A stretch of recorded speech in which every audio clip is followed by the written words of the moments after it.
Hello friends, welcome to life experience education. आज हम आपके साथ डिस्कस करने जा रहे हैं RRB group D previous year question paper series का पार्ट जनरल साइंस। ये general science previous year paper का क्लास नंबर 7th है। ये जो क्वेश्चन पेपर है आरआरबी ग्रुप डी 15 अक्टूबर 2018 का शिफ्ट थर्ड का ये क्वेश्चन पेपर है। मिशन है हमारा रेलवे पर, और ये जो क्वेश्चन पेपर है इसमें 4 पार्ट में ये सिलेबस है टोटल, और 100 क्वेश्चन पूछे जाते हैं, और इस तरीके से ये 90 मिनट का टोटल ड्यूरेशन आपके पास रहेगा। तो आइए स्टार्ट करते हैं क्वेश्चन नंबर फर्स्ट के साथ बिना किसी देरी के। A bullet of mass 30 gram is horizontally fired with a velocity 150 meter per second from a pistol of mass 2 kg. What is the recoil velocity of the pistol. ये question बहुत बार पूछा गया है। एक कोई पिस्टल है, उसका जो है बुलेट है, उसका वैल्यू दिया गया है आपके पास। पिस्टल की जो बुलेट है उसकी वैल्यू दी गई है कितनी। ये कोई बुलेट मान लीजिए आप, ये कोई बुलेट है, उसका वैल्यू दी गया है 30 ग्राम, और इसकी वेलोसिटी v1 है जो कि गिवन है 150 मीटर पर सेकेंड। ये पिस्टल है। अब जो रिकॉइल वेलोसिटी यानी कि इसके चलने से ये पीछे की साइड जाएगी, इसका वेग v2 मान लीजिए, और जो मास होगा इसका m, कैपिटल M आप मान लीजिए, और इसको इस तो जो रिकॉइल पिस्तौल का पुनरावृत्ति वेग क्या होगा ये पूछा गया है, यानी कि v2 की वैल्यू आपसे पूछी गई है। तो इसका जो फॉर्मूला होगा minus of small m upon capital M into v1, ये होगा इसका फॉर्मूला। माइनस स्मॉल m जो गिवन है 30 ग्राम, और कैपिटल M है 2 kg यानी कि 2000 ग्राम में ये कन्वर्ट हो जाएगा इनटू v1 150 मीटर पर सेकंड आपको गिवन है। तो ग्राम से ग्राम कैंसिल आउट हो जाएगा। इसका v2 का वैल्यू मीटर पर सेकंड में आ जाएगा कितना, 0 से 1 0, और 2 0 से 2 0 कैंसिल आउट हो जाएंगी। 5 4 ज़ा 20, 5 3 ज़ा 15, यानी कि माइनस ऑफ 9/4, यानी कि ये आ जाएगा लगभग -2.25 मीटर पर सेकेंड, यानी कि C इसका हो जाएगा करेक्ट आंसर।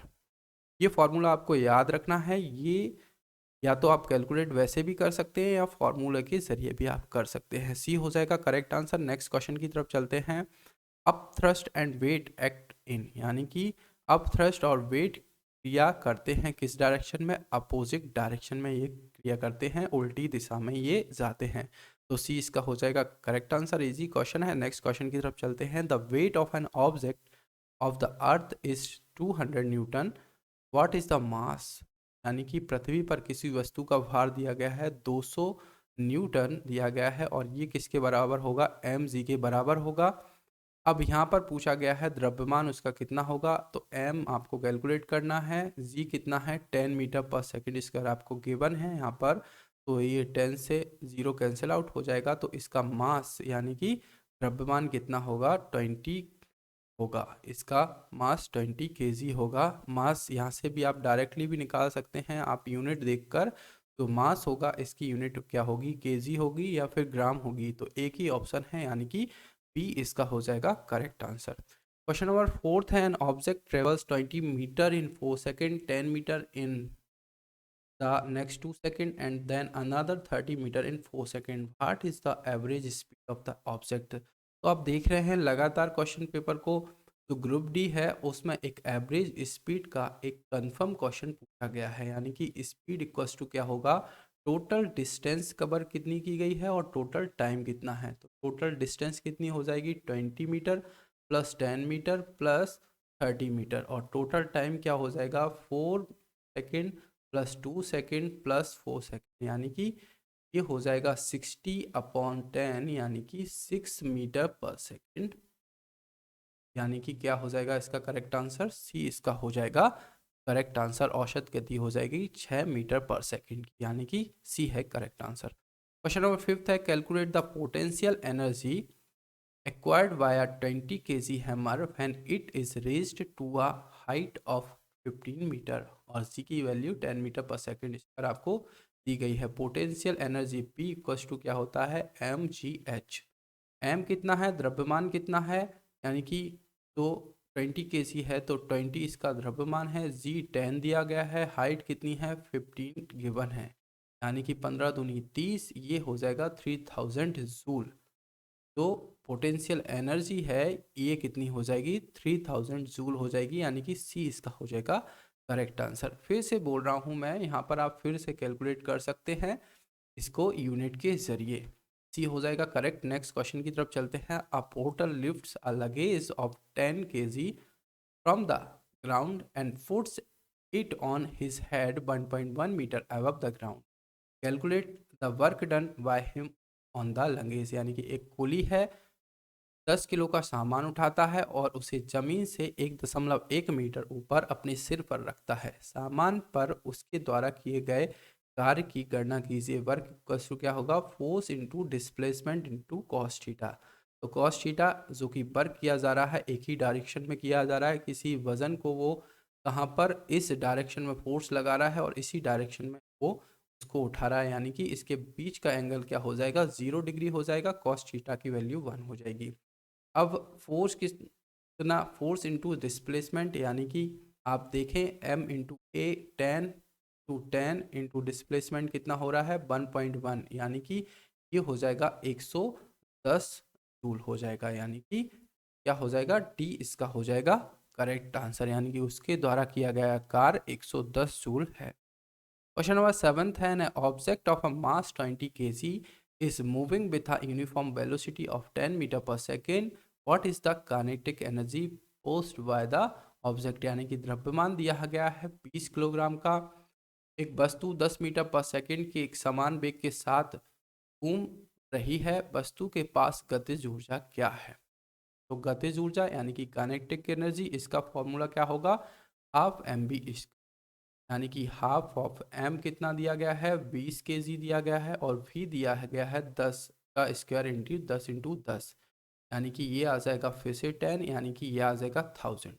अब 1000 सारे ही हैं तो इसकी एनर्जी की यूनिट क्या होगी काइनेटिक एनर्जी की, ये होगी जूल, यानी कि बी हो जाएगा इसका करेक्ट आंसर। इसको फिर से, क्योंकि ये क्वेश्चन आपको इन द सेकंड सॉल्व करना है, सेकंड्स के अंतराल में सॉल्व करना है, तो कोई भी कैलकुलेशन नहीं करना होगा आपको, डायरेक्टली आप इनकी यूनिट देखकर, क्योंकि सबका वैल्यू 1000 है, डायरेक्टली यूनिट देखकर आप बता सकते हैं जो गतिज ऊर्जा होगी उसकी होगी जूल, तो डायरेक्टली टिक कीजिए, कोई सॉल्व करने की ज़रूरत नहीं पड़ेगी, बी हो जाएगा करेक्ट आंसर। नेक्स्ट क्वेश्चन है, in any medium we has increase the dash the speed of sound, यानी कि किसी माध्यम में जैसे ही हम बढ़ाते हैं, किसको बढ़ाते हैं, ध्वनि की गति बढ़ जाती है, तो टेम्परेचर बढ़ाने से ध्वनि की गति बढ़ जाएगी, यानी कि इसका हो जाएगा करेक्ट आंसर। क्वेश्चन नंबर 9 है, dash lens is used by people suffering from hypermetropia, यानी कि लेंस दीर्घ दृष्टि से पीड़ित लोगों को कौन सा लेंस प्रयोग किया जाता है, तो ये कॉन्वेक्स लेंस दिया जाता है, यानी कि उत्तल दर्पण, उत्तल लेंस कॉन्वेक्स लेंस दिया जाता है, सी इसका हो जाएगा करेक्ट आंसर। क्वेश्चन नंबर 10 है, metals are good conductor of electricity because they have many loosely bound dash, यानी कि धातु बिजली के अच्छे संवाहक होते हैं क्योंकि उनके पास कई शिथिल क्या होते हैं, क्योंकि उनको लूज करने के लिए इलेक्ट्रॉन्स होते हैं, यानी कि सी इसका हो जाएगा करेक्ट आंसर, उनके पास इलेक्ट्रॉन जो शिथिल करने के लिए होते हैं, यानी कि सी हो जाएगा करेक्ट आंसर। क्वेश्चन नंबर 11 है, how much work is done in the moving a charge of 5 coulomb across 2 points having a potential difference of 10 volt, यानी कि 10 वोल्ट के संभावित अंतर वाले दो बिंदुओं पर 5 जूल चार्ज को ले जाने में कितना काम होता है।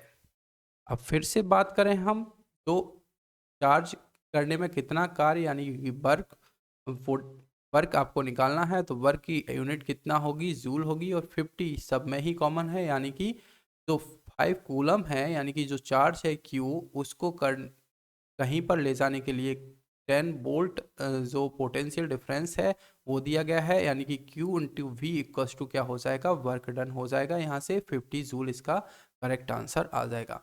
नेक्स्ट क्वेश्चन है, what is the temperature at which a solid melts to become a liquid at atmospheric pressure called, यानी कि वायुमंडलीय दाब पर ठोस के तरल में परिवर्तन तापमान को कहा जाता है। तो इसको क्या कहा जाता है? इसको कहा जाता है, जो ठोस है, ठोस के तरल में परिवर्तन करने को कहा जाता है मेल्टिंग पॉइंट कहा जाता है, यानी कि गलनांक कहा जाता है।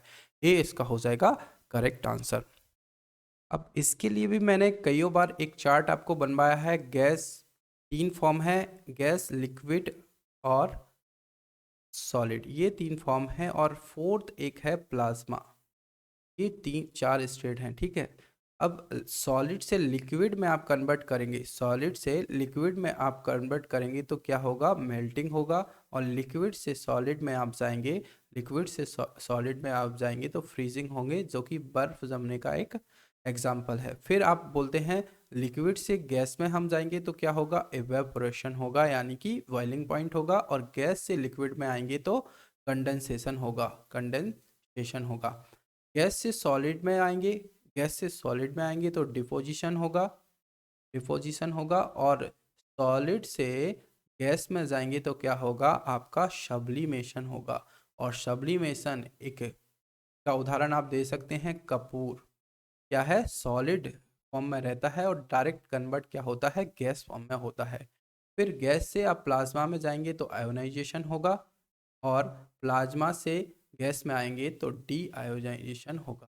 इतना ये चार्ट आपको याद रखना है। अब पूछा गया है ठोस से तरल, यानी कि solid to become a liquid, solid to become a liquid called melting point, यानी कि एस का हो जाएगा करेक्ट आंसर। इससे भी एक ना एक क्वेश्चन जरूर बनता है, चार्ट आप याद रखें। नेक्स्ट क्वेश्चन है dash is a surface phenomena, यानी कि एक सतह घटना कौन सी है, ये आपको बताना है। तो सरफेस फिनोमिना क्या है? इवेपोरेशन, यानी कि भाप का बनना, यानी कि सी इसका हो जाएगा करेक्ट आंसर। और इवेपोरेशन कब होता है? जब लिक्विड टू गैस में कन्वर्ट होता है, यानी कि बॉइलिंग होता है, इसको कहा जाता है इवेपोरेशन। और ये सरफेस फिनोमिना है, यानी कि सी इसका हो जाएगा करेक्ट आंसर। नेक्स्ट क्वेश्चन है which of the following statements is true? Rigidity क्या है? It is a property of matter to allow a decrease in volume under high pressure and gases. तो दिस प्रॉपर्टी, यानी कि कठोरता को बताया गया है, यह उच्च दबाव के तहत मात्रा में कमी और गैसों को इस संपत्ति को दिखाने की अनुमति देने के लिए मामले की संपत्ति है। तो इंग्लिश को छोड़िए, रिजिडिटी यानी कि कठोरता बताया गया है is a property of matter to allow a decrease in volume under high pressure and gases हो दिस प्रॉपर्टी। तो ये रॉन्ग है कठोरता। फ्लूइडिटी क्या होगा? फ्लूइडिटी यानी कि तरलता, it is a property of a substance to easily flow and allow change in safe under external forces and its property is exhibited both by liquid and gases। यानी कि बोला गया है फ्लूइडिटी यानी कि तरलता को बोला गया है it is a property of substance to easily flow, यानी कि आसानी से वो कहीं भी बह सकता है और अलाउ करेगा चेंज इन सेफ, यानी कि उसकी आकार में परिवर्तन हो सकता है यदि कोई एक्सटर्नल फोर्स लगाया जाए तो। And this property is exhibited both by liquids and gases. तो ये फ्लूइडिटी को शो करता है, यानी कि ये करेक्ट है, यानी कि ओनली बी इज ट्रू, यानी कि केवल बी सही है। बी हो जाएगा इसका करेक्ट आंसर। नेक्स्ट क्वेश्चन है dash is chemical name of select lime, यानी कि बुझा चूना रासायनिक नाम क्या है? बुझा हुआ चूना, CaOH का होल टाइज, यानी कि बी इसका हो जाएगा करेक्ट आंसर। इसका हमने लास्ट लेक्चर में भी देखा था, CaOH का होल टाइज इसको कहा जाता है बुझा हुआ चूना।